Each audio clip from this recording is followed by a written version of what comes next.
चलिए फ्रेंड्स, ये बीपीएससी का पूर्वावलोकन है। हम 82 तक कर चुके थे पिछले क्लास में, अब 83 से करते हैं। सत्यार्थ प्रकाश की रचना की गई थी, किसके द्वारा की गई थी? सत्यार्थ प्रकाश की रचना राजा राम मोहन राय, महात्मा गांधी, स्वामी विवेकानंद या स्वामी दयानंद। इसका राइट आंसर हो जाएगा स्वामी दयानंद सरस्वती द्वारा। चलते हैं 84 देख लेते हैं। अमृत बाजार पत्रिका की स्थापना किसने की? गिरीश चंद्र घोष, हरीश चंद्र मुखर्जी, और दो ऑप्शन देख लेते हैं। एस.एन. बनर्जी या शिशिर कुमार घोष। इसका राइट आंसर हो जाएगा शिशिर कुमार घोष। अमृत बाजार पत्रिका की किसने किया स्थापना? शिशिर घोष ने। चलते हैं देख लेते हैं अगला क्वेश्चन 85। निम्न अखबारों में से कौन सा मुख्यतः उदारवादियों की नीतियों का प्रचारक था? New India, leader, young India या फ्री प्रेस जनरल। कौन था? लीडर था। चलते हैं 86 देख लेते हैं। 19वीं शताब्दी के धर्म एवं समाज सुधार आंदोलनों ने जनसंख्या के किस वर्ग को मुख्यतः आकर्षित किया? बुद्धिजीवी, नगरीय उच्च जातियां, निर्धन सर्वसाधारण वर्ग या उदार रजवाड़े। इसका देख लेते हैं। इसका ऑप्शन और दिया हुआ है, केवल एक सही है, केवल दो, एक और दो सही है, एक दो तीन सही है, एक दो चार सही है। इसका राइट आंसर हो जाएगा एक, दो और तीन सही है। इसका राइट आंसर एक, दो और तीन। 19वीं शताब्दी धर्म एवं समाज सुधार आंदोलनों ने जनसंख्या किस वर्ग को मुख्यतः आकर्षित किया? बुद्धिजीवी, नगरीय उच्च जातियां और निर्धन सर्वसाधारण वर्ग। चलते देख लेते 87। भारतीय पुनर्जागरण के आंदोलन के पिता कौन थे? भारतीय पुनर्जागरण के आंदोलन के पिता कौन थे? राजा राम मोहन राय। चलते देख लेते अगला क्वेश्चन। निम्नलिखित में से कौन आत्मीय सभा के संस्थापक थे? कौन थे आत्मीय सभा के संस्थापक? राजा राम मोहन राय। चलिए फ्रेंड्स, अब एमसीक्यू पूरे नहीं देखेंगे सिर्फ आंसर देखेंगे, उससे टाइम थोड़ा बचेगा। चलते देख लेते 89। ब्रह्म समाज की स्थापना कब हुई थी? ब्रह्म समाज की स्थापना 20 अगस्त 1828 में हुई थी। 1828 नहीं दिया हुआ है आंसर, इसका राइट आंसर 1828 हो जाएगा, यहाँ दिया हुआ है। चलिए देख लेते हैं 90 की ओर। अब 90 देख लेते हैं। राजा राम मोहन राय द्वारा ब्रह्म समाज की स्थापना कब की गई थी? अभी देखें 1828 में। चलते 91 की ओर। सती को गैर कानूनी किसने घोषित किया? सती को गैर कानूनी किसने घोषित किया? यह लॉर्ड विलियम बेंटिक हो जाएगा इसका आंसर,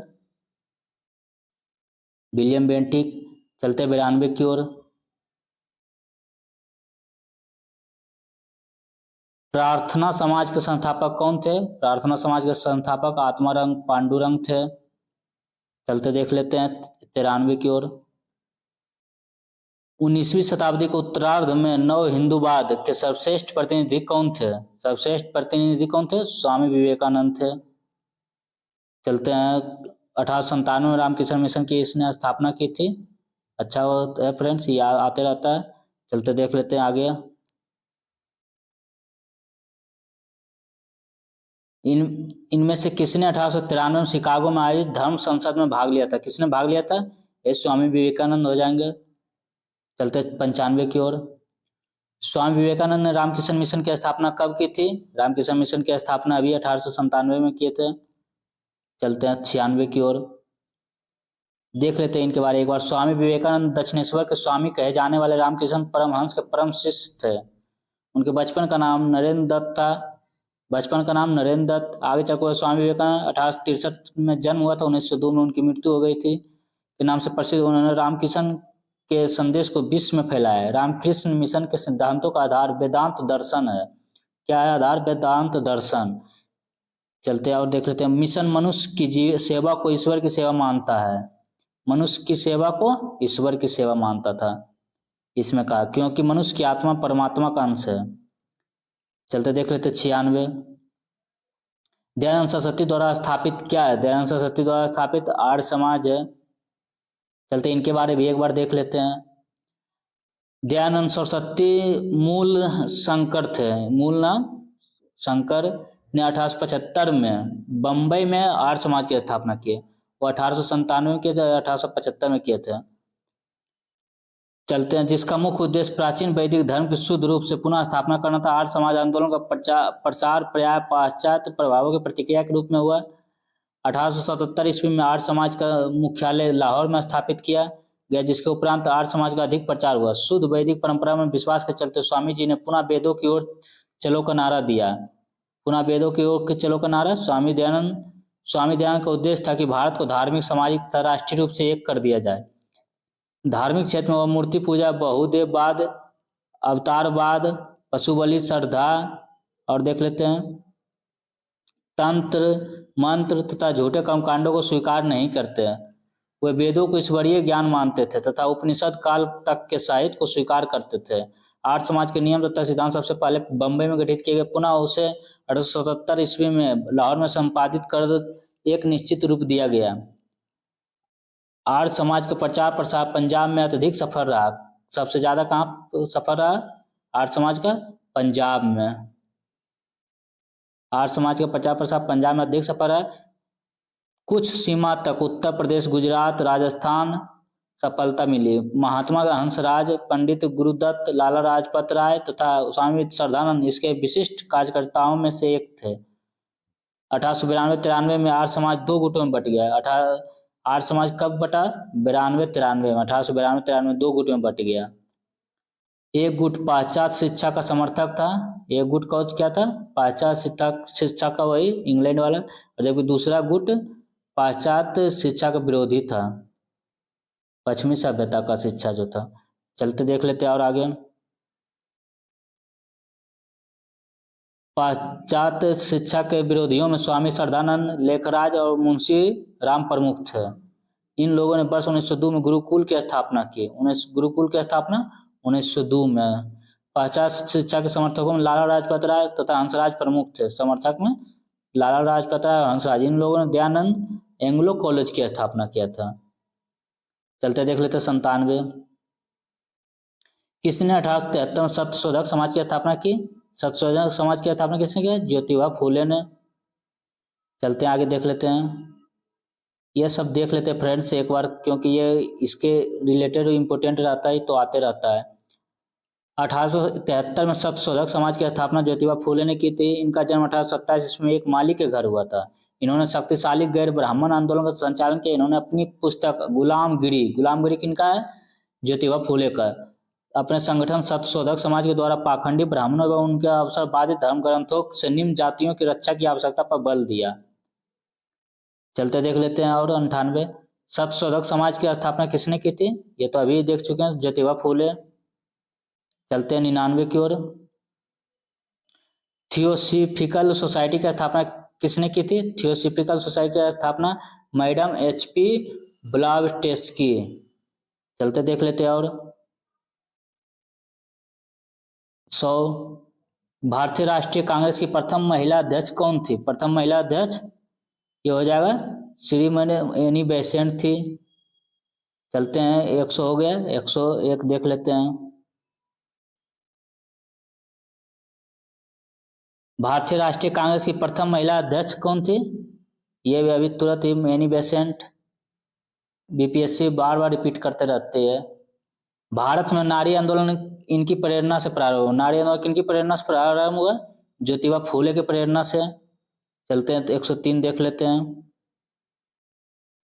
प्रार्थना समाज, यंग इंडिया, लोक हितवादी, सत्यशोधक समाज, रहनुमाई मजदेव सभा के लिए निम्न विकल्पों से सही संयोजन पहचानिए। देख लेते हैं। गोपाल हरि देशमुख, आत्माराम पांडुरंग, मोहनदास करमचंद गांधी, ज्योतिबा फूले, नौरोजी फुरदोन जी। इसका राइट आंसर देख लेते हैं फ्रेंड्स। इसके बारे में विवरण ही देख लेंगे डायरेक्ट। बी हो जाएगा। विवरण देख लेते हैं क्या कहता है। प्रार्थना समाज की स्थापना 1867 ईस्वी में बम्बई में आचार्य केशव चंद्र सेन की प्रेरणा से आत्माराम पांडुरंग द्वारा की गई थी। 1867 में बम्बई में केशव चंद्र सेन के प्रेरणा से आत्माराम पांडुरंग ने की थी। महात्मा गांधी द्वारा प्रारंभ किए गए समाचार पत्र इंडियन ओपिनियन, हरिजन, यंग इंडिया तथा नवजीवन है। कौन सा है महात्मा गांधी द्वारा? इंडियन ओपिनियन, हरिजन, यंग इंडिया एवं नवजीवन। महाराष्ट्र के समाज सुधारक गोपाल हरि देशमुख लोक हितवादी के रूप में प्रख्यात थे। 1873 में सत्यशोधक समाज की स्थापना ज्योतिबा फूले ने की थी। कब हुआ था सत्यशोधक समाज की? 1873 में। 1851 ईस्वी में नौरोजी फुरदोंजी ने अन्य पारसी सहयोगियों के साथ रहनुमाई मजदेवसन की सभा की स्थापना की। चलते हैं देख लेते हैं 104। नाई धोबी बंद सामाजिक बाइकॉट का एक स्वरूप था जो 1919 में क्या हुआ, किसानों द्वारा प्रतापगढ़ जिले में चलाया गया था। यह सही आंसर हो जाएगा इसका, क्या है? नाई धोबी। अच्छा क्वेश्चन। नाई धोबी बंद सामाजिक बाइकॉट का एक रूप किसका था जो 1919 में चलाया गया? ये किसानों द्वारा प्रतापगढ़ जिले में चलाया गया था। चलते 104 हो गया। 105 देख लेते हैं। पंजाब भूमि हस्तांतरण अधिनियम कब पारित किया गया? पंजाब भूमि हस्तांतरण अधिनियम कब पारित किया गया फ्रेंड्स? 1900 ईस्वी में। चलते 106 देख लेते हैं। अवध के एका आंदोलन का उद्देश्य क्या था? सरकार को लगान देना बंद करना, जमींदारों के अधिकारों की रक्षा करना या सत्याग्रह की समाप्ति? और देख लेते हैं एक ऑप्शन, या लगान का नगद में परिवर्तन। क्या था इसका? अवध का एका आंदोलन का उद्देश्य क्या था? लगान का नकद में परिवर्तन। इसका ये आंसर हो गया। इस देख लेते इसके बारे में। एका आंदोलन 1921-22 का नेतृत्व पिछड़ी जाति के मदारी पासी ने किया था। एका आंदोलन किसने किया? एका आंदोलन का नेतृत्व पिछड़ी जाति के मदारी पासी ने किया था। इस आंदोलन में जिसकी गतिविधि के मुख्य केंद्र हरदोई, बाराबंकी, बहराइच तथा सीतापुर थे। किसानों की मुख्य शिकायतें लगान में बढ़ोतरी, उपज के रूप में लगान में बढ़ोतरी, उपज के रूप में लगान वसूल करने की प्रथा को लेकर थी। किसानों से 50% से अधिक लगान वसूल किया जा रहा था। कितना किया जाए? 50% से भी अधिक। जमींदारों के गुर्गे ठेकेदार किसानों को प्रताड़ित करते थे। एका आंदोलन का राष्ट्रवादियों द्वारा निर्धारित और अहिंसक नीतियों में विश्वास कम था। फलस्वरूप राष्ट्रवादी नेता आंदोलन से अलग थलग पड़ गया और आंदोलन ने दूसरी राह पकड़ ली। इस आंदोलन में सरकार को लगान देना बंद नहीं किया गया, बल्कि आंदोलनकारियों की प्रमुख मांग थी बढ़ती महंगाई के कारण लगान का नकद में रूपांतरण किया जाए। चलते देख लेते 107। स्वामी शाहजानंद का संबंध किससे था? स्वामी शाहजानंद का संबंध बिहार के किसान आंदोलन के साथ था। चलते 107 हो गया। 108 देख लेते हैं।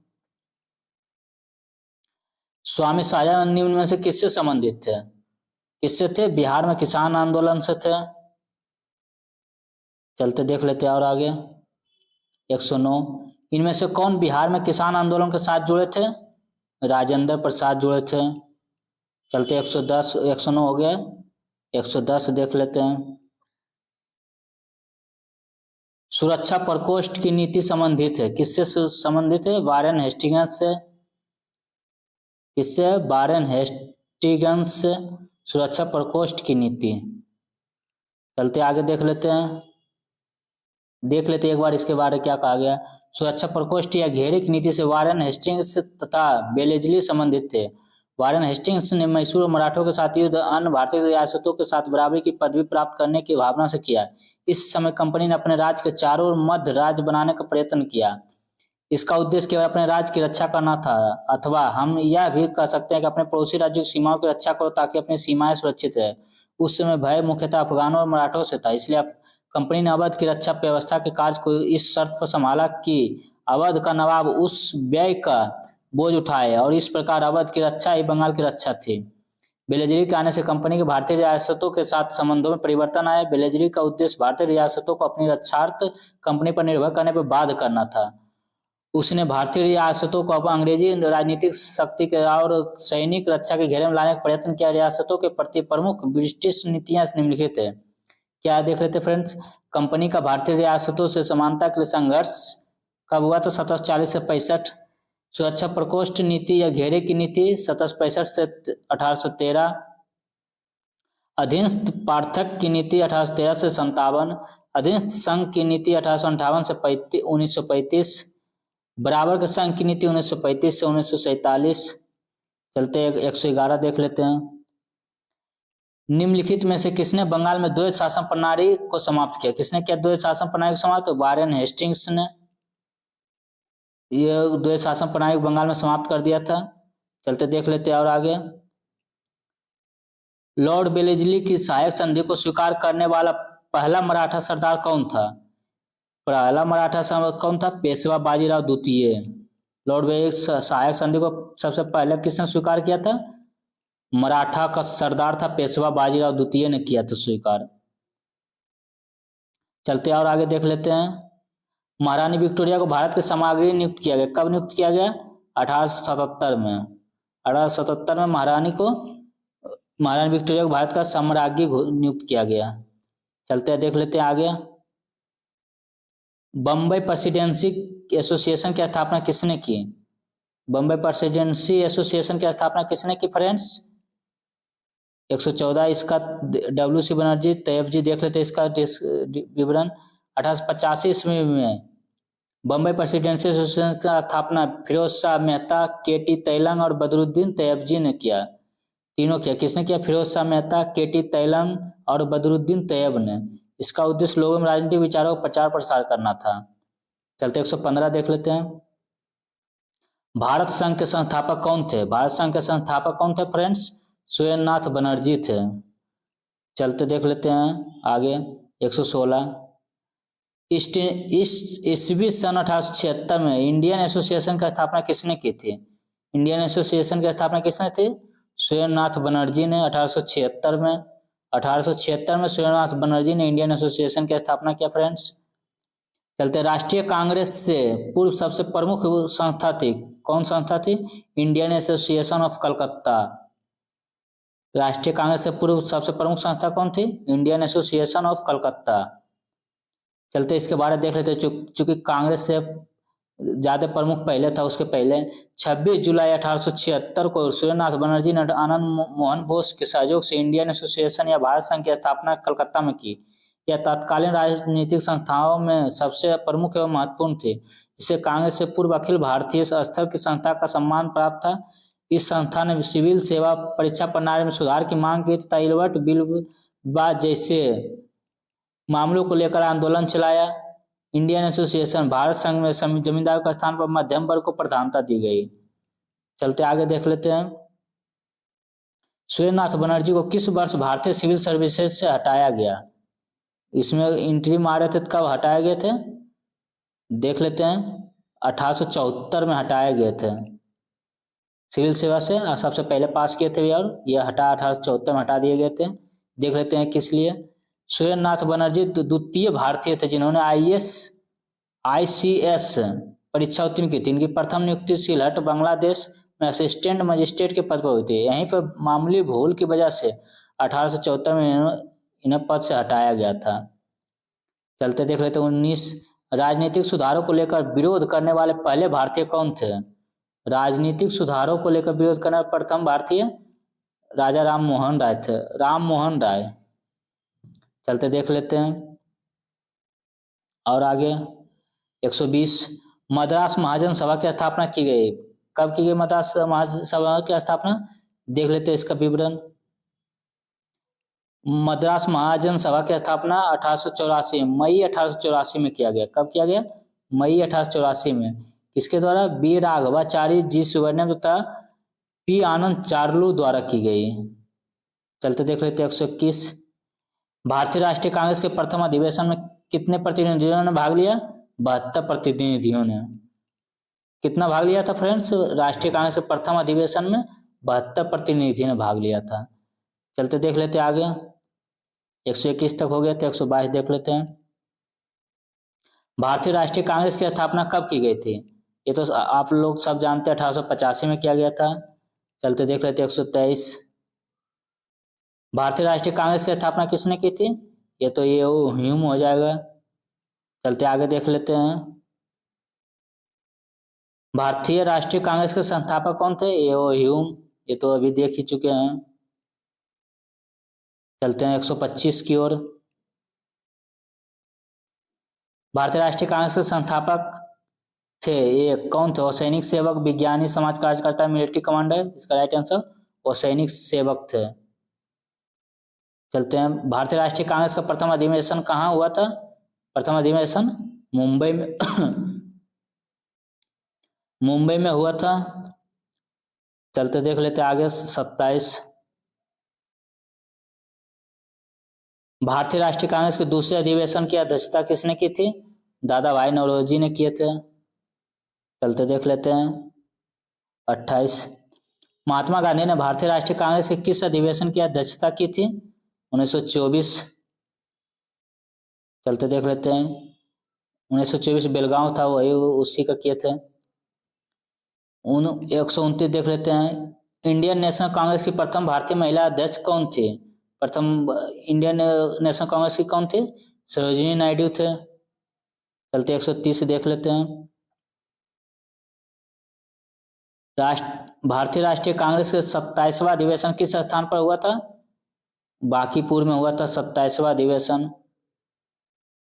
इसके ह्यूम को कांग्रेस का पिता कहा जाता। इसकी अध्यक्षता किसने की थी? R.N. मधुरकर ने। चलते देख लेते 131। पुस्तक poverty and un-British rule in India किसने लिखी थी? ये हो जाएगा दादा भाई नौरोजी ने। चलते 32 देख लेते हैं। किसने कहा था कांग्रेस आंदोलन नो तो लोगों द्वारा प्रेरित था, नो ही या उनके द्वारा सोचा या योजनाबद्ध किया गया था? किसके द्वारा था फ्रेंड्स? सर सैयद अहमद द्वारा। क्या कहा गया था? कांग्रेस आंदोलन नो तो लोगों द्वारा प्रेरित था, नो ही उनके द्वारा सोचा या योजनाबद्ध किया गया था, सर सैयद अहमद द्वारा। चलते 133 देख लेते हैं। मुझे विश्वास है कि कांग्रेस अपने विनाश की तरफ जा रही है और मेरी यह बड़ी इच्छा भारत में रहते होगी कि इसके शांति प्रिय निधन के लिए इसका सहायक बनूं। यह कथन किसका था फ्रेंड्स? देख लेते हैं। ये लॉर्ड कर्जन ने कहा था, जो बंगाल विभाजन किया था, लॉर्ड कर्जन ने। चलते 134 देख लेते हैं। क्या कहता है इसके बारे देख लेते हैं। ये ऐसा बात क्यों कहा था? अंग्रेज शासक समझते थे कि नरमपंथियों के नेतृत्व में कांग्रेस काफी कमजोर है, जानता मैं इसकी पैठ नहीं आता, इससे खत्म किया जा सकता है। इस नीति के सबसे बड़े प्रवक्ता थे लॉर्ड कर्जन। वर्ष 1900 में कर्जन ने कहा था, मुझे विश्वास है कि कांग्रेस अपने विनाश की तरफ जा रही है और मेरी यह बड़ी इच्छा भारत में रहते होगी कि इसके शांति प्रिय निधन के लिए इसका सहायक बनूं। वर्ष 1903 में उन्होंने मद्रास के गवर्नर को लिखा, जब से मैं भारत आया हूं मेरी नीति यही रही कि किसी भी तरह कांग्रेस को नपुंसक बना दूं। 1903 में उसने मद्रास के गवर्नर को लिखा था। कर्जन ने कांग्रेस अध्यक्ष के नेतृत्व में प्रतिनिधिमंडल से मिलने से इनकार कर दिया था। चलते देख लेते आगे 134। निम्न में से किस वायसराय के कार्यकाल में भारतीयों को राय बहादुर और खान बहादुर उपाधियां प्रदान करना प्रारंभ हुआ? किसने प्रारंभ किया था? लॉर्ड लिटन ने। बहादुर और खान बहादुर उपाधियां किसने किया था? लॉर्ड लिटन ने। चलते देख लेते 135। अधिकतर नरमपंथी नेता शहरी क्षेत्रों से थे। नरम लोग शहरी क्षेत्र को लगभग रहता ही है। चलते देख लेते हैं अगला क्वेश्चन।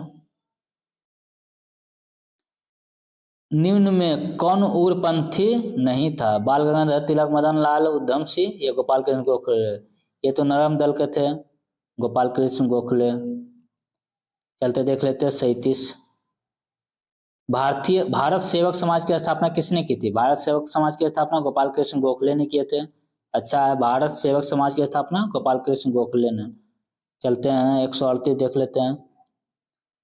ईस्वी सन 1905 में सर्वेंट्स ऑफ इंडिया सोसाइटी का स्थापना किसके द्वारा किया गया था? यह गोपाल कृष्ण गोखले द्वारा किया गया था। चलते देख लेते हैं 139। रजनी पामदत्त ने कहा, वे साम्राज्यवाद से लड़ते भी थे और सहयोग भी करते थे। उन्होंने किस राजनीतिक गठबंधन के बारे में यह कहा? इसके बारे में कहा था फ्रेंड्स? देख लेते हैं इसका आंसर क्या है। ए मतलब भारतीय राष्ट्रीय कांग्रेस के बारे में। रजनी पामदत्त ने वह समाजवाद से लड़ते भी थे और सहयोग भी करते थे। किसके बारे में कहा गया? तो भारतीय राष्ट्रीय कांग्रेस के बारे में। देख लेते 140। भारतीय राष्ट्रीय आंदोलन गर्मपंथियों के प्रभावाधीन आया। कब आया? 1906 के बाद आया। चलते देख लेते 41। बाल गंगाधर तिलक लोकमान्य तिलक के नाम से जाने लगे। कब जाने लगे फ्रेंड्स? देख लेते इसकी व्याख्या, इसमें एक से अधिक है। ब्रिटिश सरकार ने बाल गंगाधर तिलक को पुणे के असिस्टेंट कलेक्टर रैंड की हत्या के मामले में अभियुक्त बनाया। किसके? असिस्टेंट कलेक्टर रैंड की हत्या के मामले में। तिलक को दोषी पाया गया और उन्हें 18 माह के कठोर कारावास की सजा सुनाई। जब वे जेल से बाहर आए तो वे एक राष्ट्रीय नायक के रूप में उभरे। उन्होंने उन्हें लोकमान्य की उपाधि प्राप्त हुई। इस तरह किसी एक घटना नहीं बल्कि अनेक राष्ट्रवादी कार्यों के बाद तिलक को लोकमान्य की उपाधि प्राप्त हुई। चलते देख लेते 142। निम्नलिखित में से कौन सा नेता कांग्रेस के गर्म दल से संबंधित था? कौन था? अरविंद घोष था। चलते आओ 143 देख लेते हैं। नेशनल काउंसिल ऑफ एजुकेशन की स्थापना कब हुई? नेशनल काउंसिल ऑफ एजुकेशन की स्थापना 15 अगस्त 1906 को हुई। चलते 144 देख लेते हैं। राष्ट्रीय आंदोलन में निम्न में से किसको नरम दलीय के तौर पर नहीं जाना जाता था? बाल गंगाधर तिलक को नहीं जाना, ये थे उग्र दलीय थे, उग्रपंथी दल का। चलिए देख लेते 145। कांग्रेस के नरम दल के नेताओं के आंदोलन की पद्धति क्या थी? क्या थी 145 का? बी, राजा वामबंद आंदोलन था। क्या था फ्रेंड्स? राजा वामबंद आंदोलन। चलते हैं 146 देख लेते हैं। शेर पंजाब के नाम से इसमें कौन मशहूर है? शेर पंजाब के नाम से कौन मशहूर है फ्रेंड्स? लाला लाजपत राय, जिनके लाठीचार्ज में हत्या हो गई थी। चलते देख लेते हैं 147। अभिनव भारत से कौन संबंधित है? अभिनव भारत से हमारे BD सावरकर संबंधित है। 148 देख लेते हैं। मुजफ्फरपुर में किंग्सफोर्ड की हत्या का प्रयास कब किया गया था? किंग्सफोर्ड की हत्या का प्रयास 1908 में किए थे। किसने किए थे? खुदीराम बोस और प्रफुल्ल चाकी ने। चलते देख लेते हैं और इसके आगे देख लेते क्या है। निम्न में से कौन सा एक राष्ट्रवादी समाचार पत्र नहीं था? कौन नहीं था? द टाइम्स ऑफ इंडिया नहीं था, ये सभी था। द हिंदू भी राष्ट्रवादी समाचार पत्र था, द महारत्ता भी था, बंगाली भी था। चलते 50 देख लेते हैं। क्रांतिकारी गतिविधियों के साथ कौन सी पत्रिका जुड़ी हुई है? कौन सी पत्रिका? यंग इंडिया जुड़ी हुई थी। चलते 151 देख लेते हैं। नीचे दिए गए विकल्पों में से राष्ट्रवादी समाचार पत्रों द हिंदू, केसरी, बंगाली, हिंदुस्तानी सुधारक के संपादकों के नामों का सही संयोजन ज्ञात कीजिए। देख लेते हैं इसका कौन सा सही संयोजन। जी सुब्रमण्यम अय्यर, बाल गंगाधर तिलक, सुरेंद्रनाथ बनर्जी, गंगा प्रसाद वर्मा या गोपाल कृष्ण गोखले। चलते आगे देख लेते हैं। स्वराज मेरा जन्मसिद्ध अधिकार है, मैं इसे पाकर रहूंगा, ये आप लोग तो जानते हैं, किसने कहा था? बाल गंगाधर तिलक ने। चलिए 53 देख लेते हैं। स्वराज मेरा जन्मसिद्ध अधिकार है और मैं इसे लेकर ही रहूंगा, फिर से रिपीट हो गया, बाल गंगाधर तिलक ने। चलते हैं 154 की ओर। भारतीय क्रांति की जननी किसे कहा गया? भारतीय क्रांति के जननी के मैडम भीकाजी कामा को, रुस्तम कामा को। चलते हैं 55 देख लेते हैं। 55 में क्या कहा गया? मैडम कामा ने भारत के तिरंगी स्वतंत्रता ध्वज को कहाँ फहराया? तिरंगा को स्टुअर्ट में। चलते हैं आगे और आगे देख लो। मैडम कामा ने 1907 में प्रथम तिरंगा ध्वज कहाँ फहराया? ये हो जाएगा स्टुअर्ट में। चलते हैं 157 देख लेते हैं। लंदन में इंडिया हाउस के संस्थापक कौन थे? इंडिया हाउस के संस्थापक लंदन में श्यामजी कृष्ण वर्मा थे। चलते 158 देख लेते हैं। बंग भंग के बाद कौन सा आंदोलन शुरू हुआ था? बंग भंग के बाद स्वदेशी आंदोलन शुरू हुआ था। चलते 159 देख लेते हैं। लॉर्ड कर्जन द्वारा 1905 में किया गया बंगाल विभाजन किस वर्ष रद्द हुआ? किस वर्ष रद्द हुआ फ्रेंड्स? 1911 में रद्द हुआ। चलते हैं 160 देख लेते हैं। कांग्रेस ने स्वराज प्रस्ताव वर्ष 1905 में पारित किया, प्रस्ताव का उद्देश्य क्या था? इसका उद्देश्य था स्वशासन सुनिश्चित करना। क्या था? स्वशासन सुनिश्चित करना। चलते 161 देख लेते हैं। 20वीं सदी के प्रारंभिक वर्षों में कांग्रेस में विभाजन की प्रक्रिया शुरू हुई, क्या हुआ? कांग्रेस आंदोलन की रणनीतियों पर, ये भी सही है। कांग्रेस गति आंदोलन के उद्देश्यों पर, ये भी सही है। कांग्रेस आंदोलन में लोगों की भागीदारी पर, ये भी सही है। तीनों सही है। चलते हैं 61 62 देख लेते हैं। मुसलमान यदि खुश और संतुष्ट है तो भारत में ब्रिटिश शक्ति का महत्तम बचाव होगा, या किसने लिखा? W हंटर ने। किसने लिखा? W हंटर ने। मुसलमान यदि खुश और संतुष्ट है तो भारत में ब्रिटिश शक्ति का महत्तम बचाव होगा, W हंटर ने। चलते हैं 63 देख लेते हैं। किस वर्ष हिंदुस्तान रिपब्लिकन एसोसिएशन की स्थापना हुई थी? 1924 में हुई थी। यह आते रहता फ्रेंड्स, हिंदुस्तान रिपब्लिकन एसोसिएशन की स्थापना 1924 में। चलते देख लेते हैं आगे। बंगाल विभाजन की घोषणा कब की गई थी? बंगाल विभाजन की घोषणा 19 जुलाई 1905 को। डेट भी याद रखिएगा फ्रेंड्स, अब डेट भी आने लगा है, चूंकि अब सभी लोग ईस्वी याद कर जाते हैं, इसलिए 19 जुलाई 1905 को। चलते 65 देख लेते हैं। करजन वायली की हत्या के आरोप में किसे मृत्युदंड दिया गया था? ये इन्हें किन्हें दिया गया था? ये मदन लाल ढींगरा को दिया गया था। चलते 65 हो गया था। 66 देख लेते हैं। मॉन्टेग्यू चेम्सफोर्ड की रिपोर्ट क्या है? इसका रिपोर्ट भारत सरकार अधिनियम 1919 के आधार बनी। चलते 167 देख लेते हैं। New land for old lake श्रृंखला में सर्वहारा वर्ग के साथ संपर्क से बाहर होने के लिए कांग्रेस की आलोचना की गई थी। कि इस लेखों का लेखक कौन था? अरविंद घोष थे। चलते 168 देख लेते हैं। काकोरी ट्रेन डकैती कांड में किन क्रांतिकारियों को फांसी की सजा दी गई थी? रामप्रसाद बिस्मिल और अशफाक उल्लाह, वीर सावरकर और वासुदेव चापरकर, प्रफुल्ल चाकी और खुदीराम बोस, सूरसेन और उधम सिंह। इसका राइट आंसर हो जाएगा रामप्रसाद बिस्मिल और अशफाक उल्लाह। चलते 169 देख लेते हैं। हिंदुस्तान सोशलिस्ट रिपब्लिकन आर्मी के संस्थापक नेताओं में एक थे, कौन थे? भगत सिंह थे। चलते देख लेते हैं आगे। 170 निम्नलिखित पंक्तियों किसने लिखा? सरफरोशी की तमन्ना अब हमारे दिल में है, देखना है जोर कितना बाजुए कातिल में है। ये बिस्मिल ने लिखे थे। चलते देख लेते हैं आगे। प्रसिद्ध गीत सरफरोशी की तमन्ना अब हमारे दिल में है की रचयिता कौन है? देख लेते इसके बारे ये आंसर दिया हुआ, ऊपर तो व्याख्या दिया हुआ था, देख लेते ऊपर।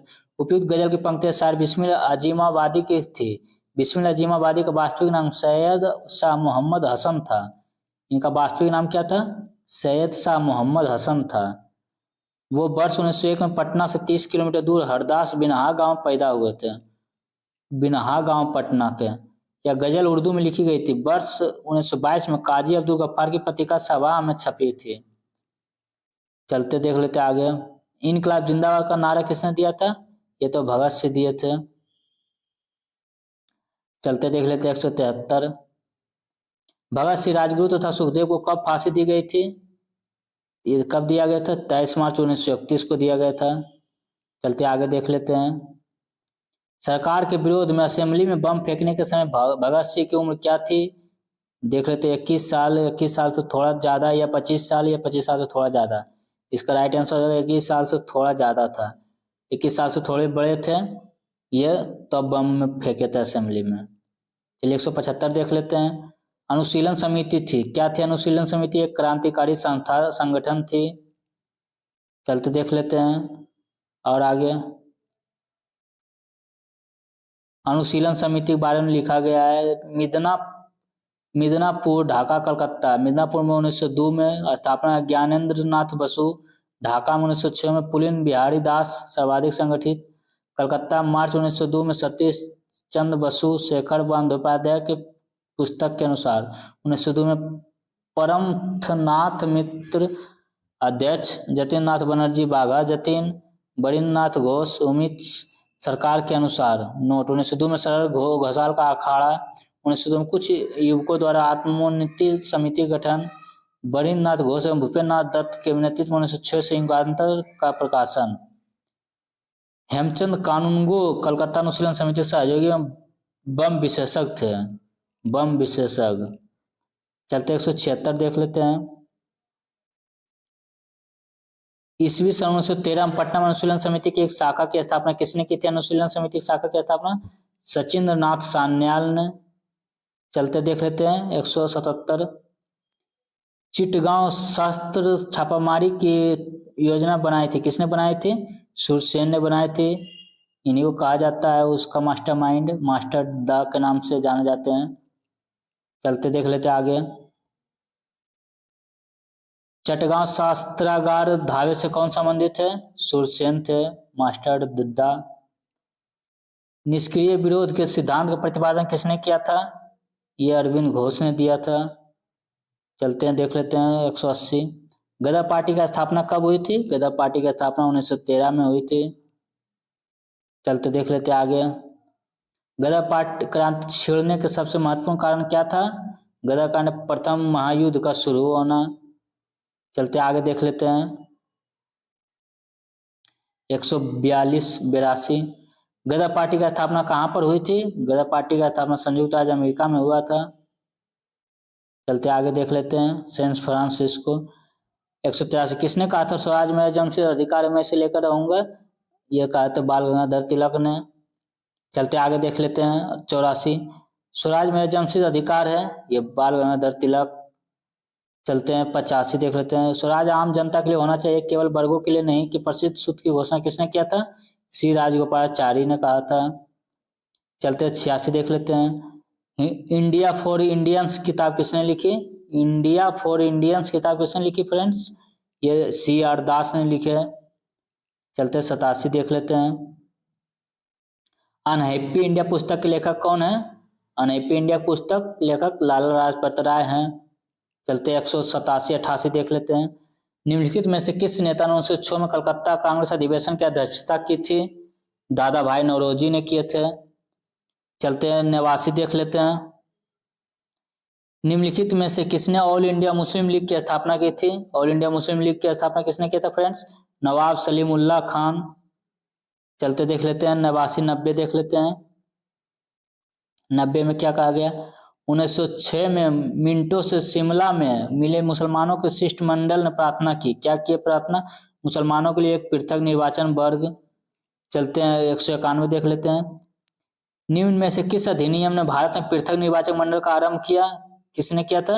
1909 का भारत परिषद अधिनियम, जिसे मार्लो मिंटो सुधार भी कहा जाता है। चलिए देख लेते हैं 92।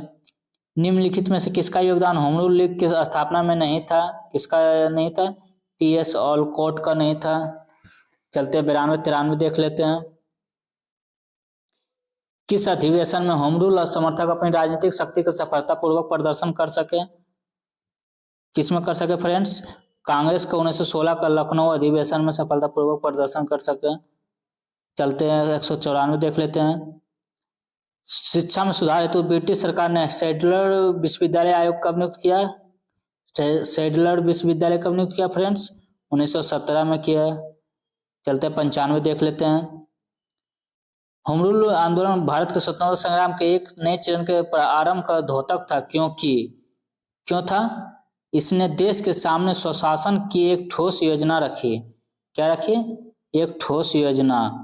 चलते 96 देख लेते हैं। बंगाल विभाजन के प्रत्याघात के रूप में कौन सा आंदोलन शुरू हुआ था? प्रत्याघात के रूप में स्वदेशी आंदोलन शुरू हुआ था। चलते 197 देख लेते हैं। नोआखली काल में महात्मा गांधी के सचिव कौन थे? नोआखली काल में कौन थे? प्यारे लाल थे। चलते देख लेते हैं 197-98 देख लेते हैं। निम्न में से महात्मा गांधी का भारत में पहला सत्याग्रह कौन सा था? पहला सत्याग्रह चंपारण सत्याग्रह था। चलते 1915 में लौटने तो 1917 में किए थे। चलते देख लेते 99। किस कॉलेज में गांधी जी ने पढ़ाई की थी? किस कॉलेज में की थी फ्रेंड्स? श्यामल दास कॉलेज भावनगर। श्यामल दास कॉलेज भावनगर। चलते 200 देख लेते हैं और आज 200 तक ही रहने देते फ्रेंड्स, फिर अगले वीडियो में करेंगे हम लोग। निम्न में से कौन सा भारत में गांधी जी का प्रथम सत्याग्रह आंदोलन था जिसमें उन्होंने सविनय अवज्ञा का प्रयोग किया? किसमें किया था? चंपारण में किया था। चलिए फ्रेंड्स रहने देते हैं यहीं तक, फिर अगले वीडियो में करेंगे। तब तक के लिए धन्यवाद। जय हिंद।